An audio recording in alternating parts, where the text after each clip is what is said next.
Hello నమస్తే, welcome to reality check. ఆంధ్రప్రదేశ్లోని తాజా రాజకీయ పరిణామాలపైన మనతో మాట్లాడడానికి ఈరోజు రియాలిటీ చెక్లో జాయిన్ అవుతున్నారు లిబరేషన్ కాంగ్రెస్ పార్టీ అధ్యక్షులు విజయ్ కుమార్ గారు. విజయ్ కుమార్ గారితో మాట్లాడదాం. సార్ నమస్తే, వెల్కమ్ టు ఈహా. నమస్తే.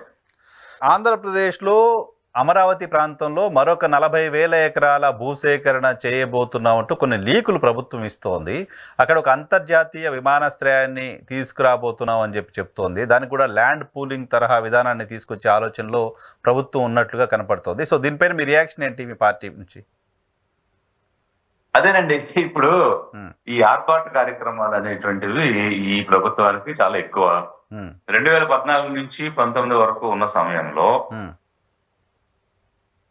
అంటే ఒక కాంక్రీట్ గా అవుట్పుట్ ఓరియంటెడ్ గా ఈ పని చేద్దాం, ఈ ఫలితం వస్తుంది అనేటువంటి ఆలోచన విధానం కాకుండా కేవలం ఈవెంట్స్ మేనేజ్ చేయటం, గ్రాఫిక్స్ చూపించడం, హైప్ క్రియేట్ చేయటం తప్ప 5 సంవత్సరాలు ఏమీ చేయలేదని ప్రజలు గమనించారు. ఆ టైంలో ఏమిటి ఈవెంట్స్ అన్ని ముందు ఏమన్నారు, రాష్ట్రం విడదీసింది కాబట్టి కాంగ్రెస్ చేసింది ఈ పని అని మనం నిర్మాణం చేయాలి, కొత్తగా రాష్ట్రం నవ నిర్మాణ దీక్ష అని దానికి ఒక పేరు పెట్టారు.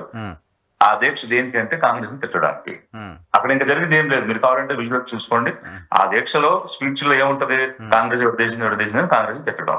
అది నవ నిర్మాణ దీక్ష ఈవెంట్స్ తో అయిపోయింది. పోలవరం అనే నదులను అనుసంధానం చేసేస్తున్నామని, సంగమం అనే రకరకాల జాబ్లెన్స్ కొత్త కొత్త పేర్లు పెట్టేసేసి ఆ ఈవెంట్స్ కొన్ని రోజులు నడిపిస్తారు. వారం సోమవారం పోలవరం ఇట్లా అదొకటి పెట్టారు. ఇక నెక్స్ట్ ఏం చేశారు, లాస్ట్ కి ఇప్పుడు స్పెషల్ కేటగిరీ స్టేటస్ అని బీజేపీ ఫైట్ చేసి కాంగ్రెస్ మామూలుగా ఏదో ఈ విభజన చట్టం పెట్టి ఈ కొత్త రాష్ట్రానికి ఇవి ఉంటాయి, కొత్తగా వచ్చే రాష్ట్రానికి ఇవి, పాత రాష్ట్రానికి ఇవి అని కొన్ని బ్యాలెన్స్ గా కొన్ని అంశాలు పెట్టారు. అంటే సెంట్రల్ యూనివర్సిటీ కానీ, లేకపోతే జోన్, న్యూ రైల్వే జోన్ కానీ, కడపలో స్టీల్ ప్లాంట్ కానీ, దుగ్గరాజపట్నం పోర్టు కానీ, ఇట్లా అనేక రకం స్పెషల్ ఇవన్నీ చేస్తే నో స్పెషల్ కేటగిరీ స్టేటస్ ఇవ్వాలి అనేటువంటి దాన్ని వీళ్ళు తీసుకొస్తే చట్టంలో పెట్టలేదు. కానీ ఆ రోజు చట్టం అది ఇంకా అమలు చేసేయాల్సిన పరిస్థితి వచ్చేసింది కాబట్టి floor of the parliament house the honourable prime minister has announced 5 years special category status. Exactly. So the very BJP MPs now after he became vice president, he demanded for 10 years. 5 సంవత్సరాలు ఏమొస్తుంది, ఏం పోద్దని 10 years అడిగాడు. The floor of Rajya Sabha. On the floor of the house. Then they agreed. So అలాంటి situation లో government మారింది. ఎవరైతే demand చేశారో వాళ్ళు అధికారంలోకి వచ్చారు. మరి అధికారంలోకి వచ్చిన తర్వాత is it not their bounded duty when they demanded in opposition and when they got an opportunity to do right royal గా అసలు the very first hour లో ఫస్ట్ ఆపర్చునిటీలు చేస్తారు ఎవరైనా, ఎందుకంటే మేము అడిగింది కదా ఇది, ఎలక్షన్ క్యాంపెయిన్ లో ప్రామిస్ కూడా చేశారు కదా అనేది ఎవరైనా చేస్తారు. 10 years అయిపోయినా కూడా వాళ్ళేం చేయలేదు. సో ఇదొక ఆస్పెక్ట్ అయితే ఆ 14 టైంలో ఉన్నటువంటి దీనిలో ఏం జరిగింది, బీజేపీ వాళ్ళు సపోర్ట్ చేయట్లేదని ఆయన బయటకు వచ్చారు, ఇచ్చిన మాట నిలబెట్టుకోలేదని వచ్చి ధర్మ పోరాట దీక్ష అని మొదలు పెట్టారు.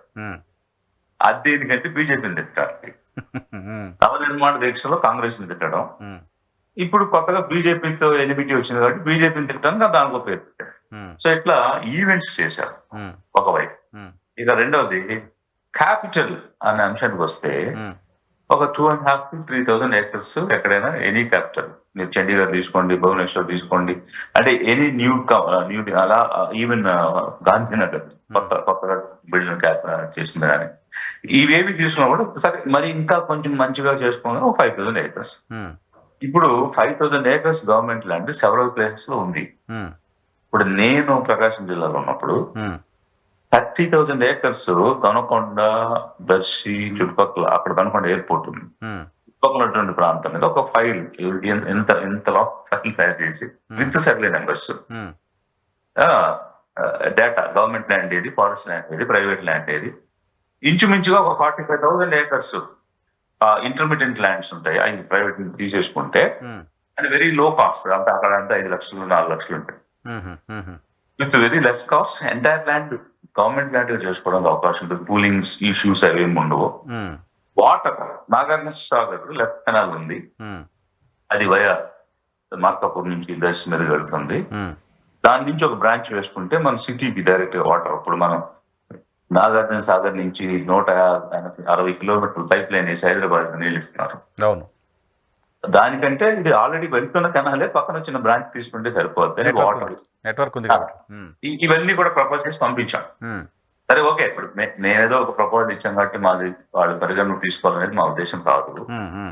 అక్కడ ఉద్దేశం ఏంటంటే 3 పంటలు పండేటువంటి భూమిని, పచ్చని నేలని, బంగారు లాంటి నేలని ఒక కాంక్రీట్ జంగిల్ గా చేయడం ఏమిటి అనేది ఒకవైపు అయితే, మనకి అందుబాటులో ఉన్నటువంటి భూమి చాలా చోట్ల ఉంది కదా. ఇటు ఆగిరిపల్లి సైడ్ ఉంది, గన్నవరం నుంచి ఆగిరిపల్లి నూజివీడు ఆ ట్రై జంక్షన్ లో ఫారెస్ట్ ల్యాండ్ ఉంది, గవర్నమెంట్ ల్యాండ్ ఉంది.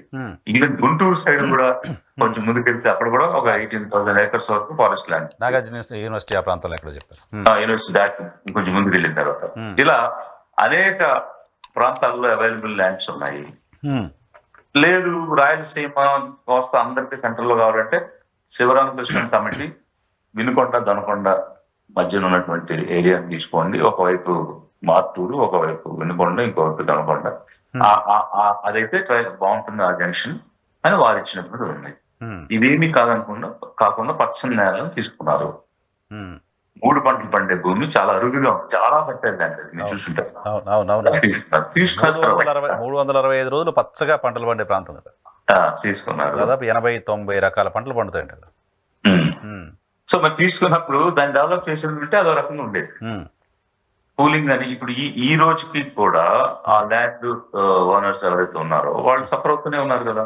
ఒక పక్క పంట పెట్టిపోయారు, ఇంకో పక్క టైంకి వాళ్ళకి ఇచ్చిన ఆన్రోడింగ్ రాదు, చాలా ఇబ్బందులు పడుతున్నారు ఒకవైపు అయితే.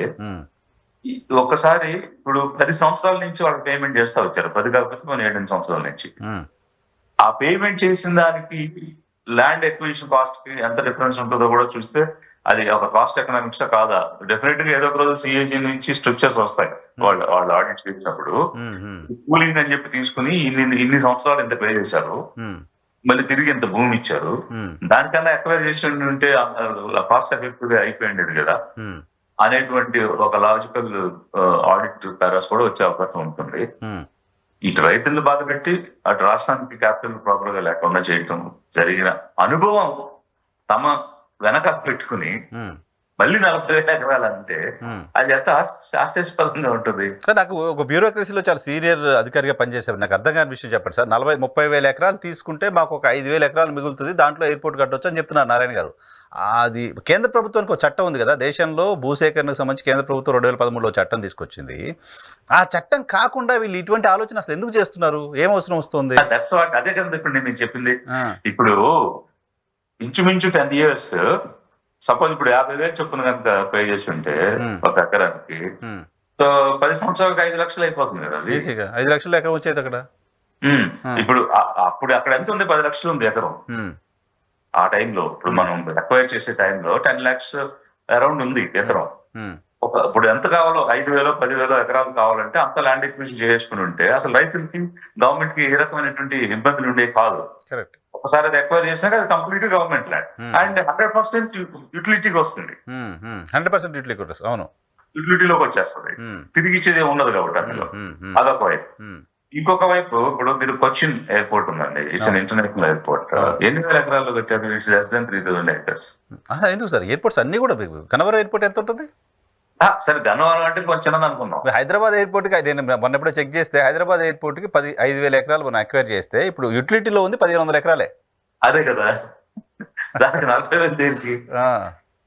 సో ఇదే ఇప్పుడు ఇట్లాంటివే చేసి జనాల్ని ఇబ్బంది పెట్టడం తప్ప, అంటే అపవాదం తెచ్చుకోవడమును చివరికి మళ్ళీ ఈ గ్రాఫిక్స్ తోటి క్లోజ్ చేయడం తప్ప రియల్ అవుట్పుట్ గానీ రియల్ డెవలప్మెంట్ అనేటువంటిది కానీ లేదు అనేది ఒకవైపు అయితే, మరొక వైపు డైవర్షన్ చాలా హామీలు ఇచ్చేసారు. ఇప్పుడు ముప్పుడుగా చెప్పేసేసి ఎలాగైనా అధికారం డైవర్షన్ చేసుకోవాలి అనేటువంటి ఆలోచనతో అవుదా అవ్వదా అనే విషయం తెలిసినా కూడా, అంటే ఇప్పుడు ప్రజెంట్ సీఎం గారికి బడ్జెట్ తెలియదండి, యాన్యువల్ ఫైనాన్షియల్ స్టేట్మెంట్స్ తెలియవా, సో హౌ మచ్ ఇన్ఫ్లో ఏంటి, అవుట్ఫ్లో ఏంటి అనేది తెలుసు కదా అతనికి. ఎంఏ ఉన్నారు పైగా. So he knows all the details which are practical, which are not practicable అనేది తెలుసు. తెలిసి కూడా హామీలు ఇచ్చేసారు కదా. అవును. అంటే దాని ఉద్దేశం ఏంటి, ఇతను చెప్తాడు చేయట్లే అని జనంలో ఒపీనియన్ ని రీట్రేట్ చేసుకోవడానికి చేశారా? అంటే ఇతను మాటిస్తాడని నిలబెట్టుకోడు ఆల్రెడీ అనుకుంటున్నారు కదా, మళ్ళీ అలా ఇంకోసారి అనుకుంటారు లేకపోతే పనేలే మనకు కావాల్సిన అధికారం కదా అని చేశారా? లేకపోతే మరి ఏ ఉద్దేశంతో హామీలు ఇచ్చారు? ఇచ్చిన తర్వాత అవి నిలబెట్టాలి కదా, అమలు చేయాలి కదా. ఇప్పుడు సుప్రీం కోర్టులో కూడా ఒక కేసు నడుస్తుంది కదా. సో ఇలా ఏదైతే అది పొలిటికల్ పార్టీస్ ఇర్రెస్పాన్సిబుల్ గా హామీలు ఇచ్చేస్తున్నారు, అకౌంటబిలిటీ అనేది ఉండాలి. ప్రాక్టికల్ గా జరిగేవి చేయగలిగేవి చెప్పాలి, చెప్పినవి చేయాలి, అకౌంటబిలిటీ తీసుకోవాలనేటువంటి కూడా చర్చ కూడా జరుగుతుంది కదా. సో అది ఖచ్చితంగా రావాలండి. లేదంటే ఇట్లా చెప్పేసి జనాలను మాయ చేసేస్తే ఈ రోజు ప్రజలైతే మళ్ళీ 5 సంవత్సరాలు వెయిట్ చేయాలి కదా, వాళ్ళు తీర్పు ఇస్తారు నో డౌట్. ఇప్పుడు మీకున్న నాలెడ్జ్ ప్రకారం ఇప్పుడు ఆ 33,000 ఎకరాలు తీసుకున్నారు, సరే రైతులు ఈ ప్రభుత్వం నుంచి అక్కడ రాజధాని కడుతుందని అనుకుంటున్నారు. ఆ 33,000 ఎకరాలు ఇచ్చిన రైతులు ఇప్పటిదాకా బాధితులుగా ఉన్నారు, వాళ్ళు బెనిఫిషరీస్గా మారాల్సిన అవసరం ఉంది. వాళ్ళని మార్చాల్సిన సందర్భంలో అక్కడ అటువంటి పనులన్నీ జరుగుతున్న సందర్భంలో మళ్ళీ 44,000 ఎకరాలు తీసుకోవడం అంటే ఇప్పుడు వీళ్ళకి న్యాయం చేస్తారా లేదా? వాళ్ళది అసలు వాళ్ళ భవిష్యత్తులో అక్కడ 44,000 ఎకరాలు పూల్ చేస్తే అక్కడ పరిస్థితి ఏంటి? ఈ గందరగోళం ఇప్పటికే భూములు ఇచ్చిన 29 గ్రామాల రైతుల్లో కూడా ఉన్నట్లుగా వింటున్నా. You are very right. ఇప్పుడు ఒక పక్క ఏమో గన్నవరం ఎయిర్పోర్ట్ లో న్యూ టెర్మినల్ బిల్డింగ్ కడుతున్నారు. సో ఆ బిల్డింగ్ మొదలుపెట్టు 2 సంవత్సరాలు దాటిపోయింది, 2-3 సంవత్సరాలు ఉంటుంది ఇంచుమించు. ఇంకో సంవత్సరానికి అది కంప్లీట్ అవ్వదు. మరి సపోజ్ అది ఇంటర్నేషనల్ ఎయిర్పోర్ట్ కింద టెర్మినల్ కింద కట్టుతున్నారు, దీన్ని ఏం చేస్తారు? మరి పక్కన ఇంకొక ఎయిర్పోర్ట్ కట్టి దాన్ని ఏం చేస్తారు? అసలు ఇక్కడే ఎయిర్ ట్రాఫిక్ లేదు, సో సఫిషియెంట్ సరిపడే అని ఇప్పుడు ఆయన ఎక్స్ మినిస్టర్ గారే మాట్లాడారు కదా. సో అట్లాంటి సిచ్యువేషన్ లో మళ్ళీ కొత్త ఎయిర్పోర్ట్ అని ఇట్లా ఎందుకు గందరగోళం చేయడం?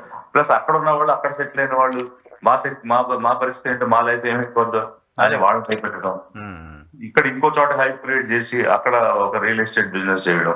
ఆల్రెడీ చాలా అపవాదులు ఉన్నాయి.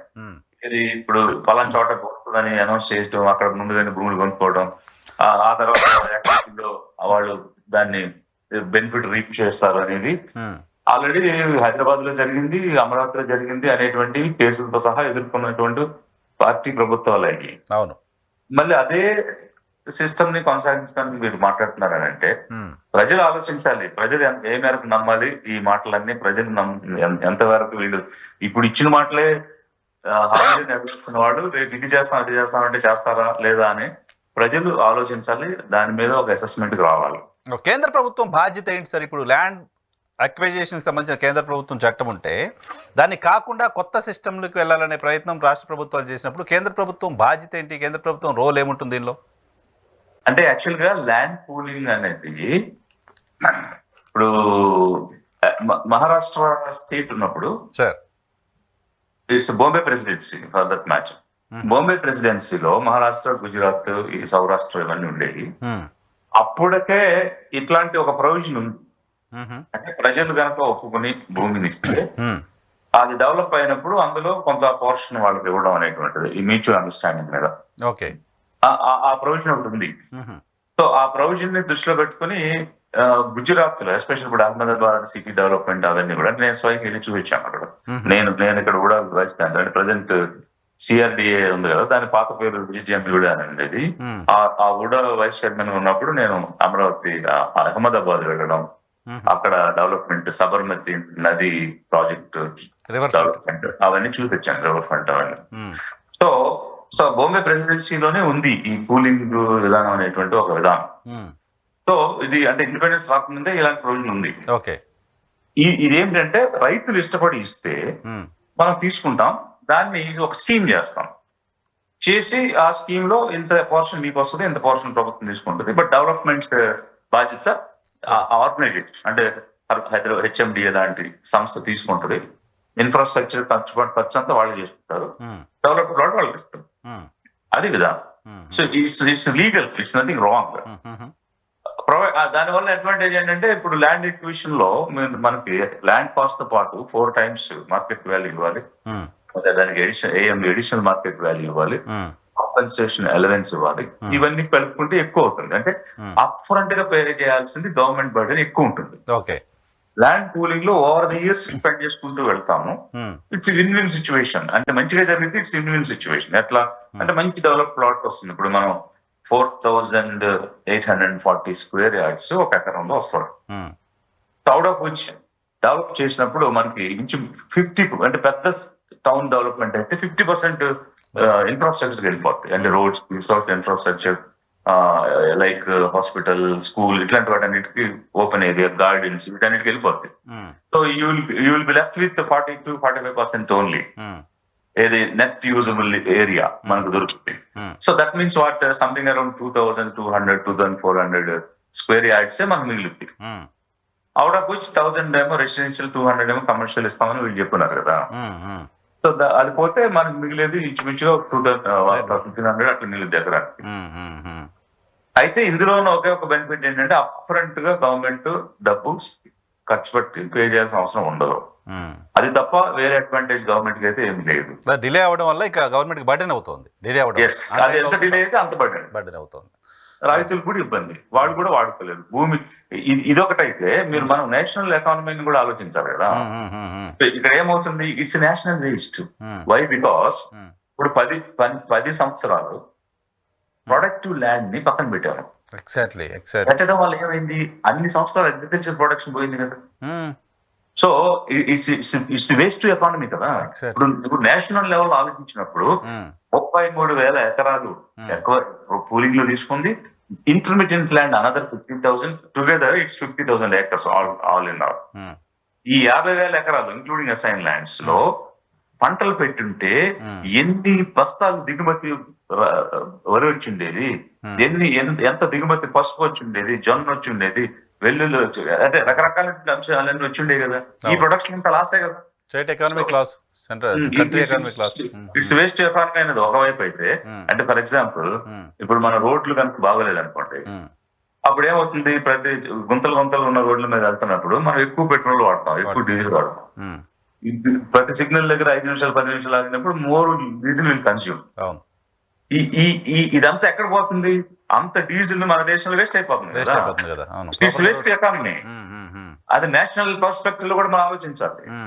ఇప్పుడు 10 సంవత్సరాలు పంటలు పండే భూమిని ఆపి ఆ పంటలు పండనివ్వకుండా, ఆ దిగుబడి రానివ్వకుండా, దానిని ఇటుగిట్లో తేకుండా ఉత్పత్తి ఎలాగో పోయింది. ఇంకోవైపు వేస్ట్ అయింది, ఇంకోవైపు అది కాంక్రీట్ జంగిలైంది. ఇప్పుడు మీకు అక్కడ మొలిచిన పిచ్చి తుమ్మ మొక్కలు, ముళ్ళ మొక్కలు తీయడానికి కోట్ల రూపాయలు కావాలండి. అవి వేళ్లతో పైకి తీసి ఎన్ని క్లీనెస్ చేయడానికి it's additional investment.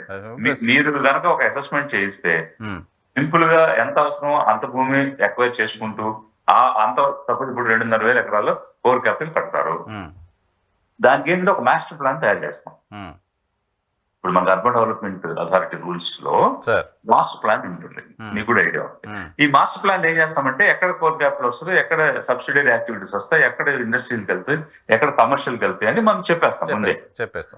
Jones create చేసి జోనల్ డెవలప్మెంట్ ప్లాన్ ఇచ్చి పబ్లిష్ చేస్తాం. పబ్లిష్ చేసేసిన తర్వాత ఇప్పుడు గుజరాత్ లో గానీ, బాంబేలో గానీ అలాగే చేశారు. హైదరాబాద్ లో జోన్స్ వైజ్ ఉంటుంది కదా, కన్స్ట్రక్షన్ చేయలేము. ZDP వచ్చాక రైతులకు తెలుస్తుంది, ఏదో ఒక రోజు ఈ భూమి ఇండస్ట్రీస్ పోతుంది, ఏదో ఒక రోజు ఈ భూమి కమర్షియల్ పోతుంది అన్న విషయం వాళ్ళకి ముందే తెలుస్తుంది. ఈ భూమి నాది రోడ్డుకి పోతుందని తెలుస్తుంది. అందువల్ల ఆ యాక్టివిటీ టేకప్ చేసే వరకు వాళ్ళు వ్యవసాయం మాత్రమే చేసుకుంటూ ఉంటారు. ఇప్పుడు వీళ్ళు 50,000 ఎకరాలు డెవలప్ చేయాలనుకున్నప్పుడు 50,000 ఎకరాలకి మాస్టర్ ప్లాన్ పెట్టేసి ఈ 2,500,000 ఎకరాల కోర్ క్యాపిటల్ ఏదైతే ఉందో అంతవరకే తీసుకుని ఇది కట్టి తర్వాత మీరు ఇన్స్టిట్యూషన్స్ కి వాటిని ఎలక్ట్రేట్ చేస్తున్న సమయంలో అప్పుడు ఏది ఆ మాస్టర్ ప్లాన్ ప్రకారంగా ఏ రోజు ఏ యాక్టివిటీ చేస్తే ఆ సంవత్సరం దాన్ని తీసుకుంటే అంతవరకు అది వృధా అయ్యేది కాదు. భూమిని తీసుకోవడం అనేది అవివేకం. ఏదైనా ఇప్పుడు మనకు హైదరాబాద్ అంటే ఎక్కువ బ్యారన్ ల్యాండ్, హిల్స్ ఇవన్నీ ఉన్నాయి కాబట్టి అక్కడ ఎక్కడ కూడా మన అగ్రికల్చర్ ని థింక్ చేయలేదు. అందుకనే అంత భూమి, అంత డెవలప్మెంట్ వచ్చింది. మరి విజయవాడ ఎందుకు, ఇప్పుడు బేగంపేట ఎయిర్పోర్ట్ స్ట్రిప్ ను గన్నవరం ఎయిర్పోర్ట్ స్ట్రిప్ రెండు కూడా సెకండ్ వరల్డ్ వార్ జరిగేటప్పుడు ఏర్పాటు చేశారు ఒకే టైంలో. అది తాడేపల్లిగూడెం, దొనకొండ, రాజమండ్రి, అదే మధురపూడి ఇవన్నీ వార్ కోసం. ఓకే. అయితే బేగంపేట డెవలప్ అయినట్టు గన్నవరం డెవలప్ కారా? కారణం ఏంటంటే మీకు అక్కడంతా కొండలు గుట్టలు ఫెర్టిలిటీ ఉన్నటువంటి భూములు కాదు. డెవలప్మెంట్ ఈజీ అయింది. గన్నవరం చుట్టూ ఎటు చూసినా పచ్చని పొలాలు, నీళ్లు, హైపెట్ ల్యాండ్స్. సో ఒక ఇంచ్ జరగాలన్నా ఇబ్బందికరంగా ఉంటుంది. Valuable lands, high cost lands. ఇప్పుడు మీకు బంజారా జూబ్లీ హిల్స్ లో ₹1,00,000 స్క్వేర్ ఫీట్ ఉండే సమయానికంటే ముందే విజయవాడ బందర్ రోడ్ లో 40,000 50,000 నడిచింది. అక్కడ రాకముందే అంత రేట్ ఉండేది ఇక్కడ. దీని వల్ల మీకు ఇది డెవలప్ కాకపోవడానికి రీజన్ మెయిన్ ఫెర్టైల్ ల్యాండ్ అవడం. ఇన్ని రకాల ఫ్రీ ల్యాండ్ ఉంది ఇప్పుడు. ఇక్కడ ఫర్టైల్ ల్యాండ్ కాదు, మాక్సిమం ల్యాండ్ గవర్నమెంట్ చేతిలో ఉంది కాబట్టి ఈజీ అయిపోయింది డెవలప్మెంట్ వాటికి, ఇబ్బంది లేదు. అదే. సో ఇవన్నీ మన కళ్ళ ముందు అనుభవాలు. అందులో దానిలో పనిచేసే వాళ్ళు ఇప్పుడు ఈయన అక్కడ కూడా ముఖ్యమంత్రిగా చేస్తున్నారు. అట్లాంటి పరిస్థితిలో ఒక విజన్ తో వెళ్ళాలి కదా. విజన్ అని మాట్లాడేవాళ్ళు మంచిగా పండేటువంటి భూమిని, పచ్చగా సస్యశ్యామలు ఉన్న దాన్ని చంపడం కంటే పనికిమాలిన భూమిని తీసుకుని దాన్ని వాల్యుబుల్ గా చేయడం, అది కదా సంపద సృష్టి అంటే. పైగా సృష్టి కాదు కదా. పైగా అంతా ఒక దగ్గర పెట్టడం కాకుండా డిస్ట్రిబ్యూషన్ ఆఫ్ ఇన్స్టిట్యూషన్స్ అయినా ఇవన్నీ కూడా మొత్తం స్టేట్ లో అన్ని చోట్ల డిస్ట్రిబ్యూట్ చేయడం కూడా అవసరం కదా. క్యుములేటివ్ గా స్టేట్ అంతా అభివృద్ధి అవుతుంది, ఇలాంటి ఒక ఇంప్రెషన్ ఇచ్చినట్టు అవుతుంది. సరే, ప్రభుత్వం ఏం ఆలోచిస్తుందో చూడాలి. సో చివరిగా ఆంధ్రప్రదేశ్లో అరెస్టులకు సంబంధించిన చర్చ జరుగుతోంది. నిన్న మొన్న లిక్కర్ కేసులు ఇవన్నీ చూస్తూ ఉన్నాం. సో అరెస్టులు ఏమన్నా ఎక్స్పెక్ట్ చేస్తున్నారా? అరెస్టులు జరిగితే ఎలా ఉంటుంది, ఏంటి, ఏమనుకుంటున్నారు? ఇప్పుడు ఈ వెంజెన్స్ పాలిటిక్స్ మారాలండి. ఒకప్పుడు తమిళనాడులో అట్లా కొద్ది రోజులు నడిచే తర్వాత అక్కడ కూడా ఇప్పుడు లేదు. ఇప్పుడు స్టాలిన్ లాంటి ముఖ్యమంత్రి ఆయన ముఖ్యమంత్రి అవ్వగానే అమ్మ ఉణవకం అని అన్న క్యాంటీన్స్ పేరు. అవును. ఆ అమ్మ ఉణవకం మీద డిఎంకే వాళ్ళు దాడి చేస్తే ఆ డిఎంకే కార్యకర్తలకు కేసు పెట్టి వాళ్ళ మీద చర్య తీసుకోమని చెప్పారు. ఈ రోజుకి అమ్మ ఉణవకం అనే ఉంటుంది ఆ పేరు. జయలలిత గారి పేరుతోటే ఉన్నాయి, కంటిన్యూ చేస్తే. జయలలిత గారి పేరు బొమ్మ కూడా ఆ బొమ్మ కూడా ఉంది. ఈ రోజు కూడా మీరు తమిళనాడు చూడొచ్చు. ఎప్పుడైతే ఆ రకమైనటువంటి విషయాల దృక్పథం వారు చూపించారో, ఈ was hailed like anything. Correct. అతని క్యారెక్టర్ ఒకసారి చాలా పైకి వెళ్ళిపోయింది. సో అంటే ఒక స్టేట్స్మెన్షిప్ వచ్చింది అతనికి. పొలిటీషియన్ లాగా కాకుండా ఒక రాజనీతి కలిగిన వాడు అనేటువంటి భావన చాలా మందిలో నిజానికి వెండెట్టా పాలిటిక్స్ కి క్యాపిటల్ లాంటిది తమిళనాడు. అటువంటి చోట ఆ డెసిషన్ ఆయన తీసుకున్నారు. అటువంటి చోట ఆ డెసిషన్ తీసుకుని అరికట్టారు. ఈ కుడ్ స్టాప్ ఇట్. సో అంటే ఆ అకామిడేటివ్ మైండ్, ఆ పేషెన్స్, ఆ సహనం అనేటువంటిది డెవలప్ అయ్యాయి. అలాంటిది మనం కొత్తగా మొదలు పెట్టడం అనేది చాలా అసహ్యంగా ఉంది. ఇది ప్రజాస్వామ్యానికి గొడ్డలు పెట్టి లాంటిది. సో డెమోక్రసీ డేంజర్ అని చెప్పాలి. ప్రజాస్వామ్యం ప్రమాదంలో పడుతుంది ఇట్లాంటి పనులు చేయడం వల్ల. కళ్ళ ముందు ఇప్పుడు అలాగా ఒక ఫ్యాక్షన్ టైప్ పాలిటిక్స్ లేకపోతే జనాలు భయపెట్టడం అనేటువంటివి జరిగినప్పుడు కళ్ళ ముందు అతను ముందున్నటువంటి ముఖ్యమంత్రి గారు ఎలా ఓడిపోయారో అది తెలిసి మళ్ళీ వీళ్ళు కూడా ఇలా రెడ్ బుక్ అనేది, ఎల్లో బుక్ అని, ఆరెంజ్ బుక్ అని చేస్తే అదే గతి వెళ్ళి కూడా పడుతుంది. ప్రజలైతే ఖచ్చితంగా చూస్తున్నారు కదా. So they are observing everything. Silent గా ఉన్న ఇప్పుడు నోరెప్పునంత మాత్రాన వాళ్ళ చేత కదని కాదు, అదుని కోసం ఎదురు చూస్తున్నారని అర్థం. అంతే, వాళ్ళ టైం వచ్చే వరకు వెయిట్ చేస్తారు, వాళ్ళ టైం వచ్చే వరకు చూస్తారు. చివరిగా గోవుల మరణాలకు సంబంధించిన వివాదం కూడా చూస్తున్నాం 2-3 రోజుల నుంచి. తిరుపతి గోశాలలో గోవుల మరణాలకు సంబంధించి హైడ్రామా, విమర్శలు, ప్రతి విమర్శలు ఇవన్నీ కూడా చూస్తున్నాం. కామెంట్ ఏమైనా చేస్తారా దానిపైన? ఇప్పుడు ప్రాణం అన్న తర్వాత ఎవరి ప్రాణమైనా సరే వాల్యూ అండి. సో అది కూడా ఇప్పుడు అక్కడ ఇచ్చినటువంటి గోవులు కూడా ఒక బహుమతిగా, అంటే దేవుడికి అర్పించినటువంటి దానిగా ఇచ్చున్నారు. వాటిని ఖచ్చితంగా పరిరక్షించాల్సిన బాధ్యత అక్కడ ఉండేటువంటి వ్యవస్థ మీద ఉంటుంది. అది పరిరక్షించకుండా తప్పు జరిగిన తప్పును ఒప్పుకుని దాన్ని మళ్ళీ పునరావృతం కాకుండా ఏం చర్యలు తీసుకుంటున్నాం చెప్పాల్సింది పోయి యాక్షన్ కౌంటర్ యాక్షన్ అనేటువంటిది మాట్లాడటం తప్పు. సో అదే సమయంలో మనం గోవుల్ని ఎంత పవిత్రంగా చూసి ఆ ప్రాణాలు కాపాడాలనుకుంటున్నామో మనుషులు కూడా వాళ్ళ ప్రాణాలు కూడా కాపాడాల్సిన బాధ్యత స్టేట్ కి ఉంటుంది. So they are equally responsible for any animal. ఎందుకంటే మనకి డైరెక్టివ్ ప్రిన్సిపల్స్ ఆఫ్ స్టేట్ పాలసీలో animal husbandry and animal welfare అనే ఆర్టికల్స్ కూడా ఉన్నాయి. ఉన్నాయి. 51A లో ఆర్టికల్ 51A లో ఫండమెంటల్ డ్యూటీస్ అని ఒక ఇన్సర్షన్ చేస్తున్నారు. దానిలో వీటిని కాపాడాలనే అంశం కూడా ఉంది. So it's a constitutional obligation డెఫినెట్గా. To protect animals, animal life as well as human life. Yeah. So అవన్నీ కూడా పొలిటికల్ విమర్శలకి, ప్రతి విమర్శలకి వేదిక కావడం అన్ఫార్చునేట్. నిజానికి అలా జరిగి ఉండకూడదు. Thank you very much Vijay Kumar గారు మా కోసం సమయం కేటాయించినందుకు. ఇది విజయ్ కుమార్ గారితో స్పెషల్ రియాలిటీ చెక్. చూస్తూనే ఉండండి ఈ HT.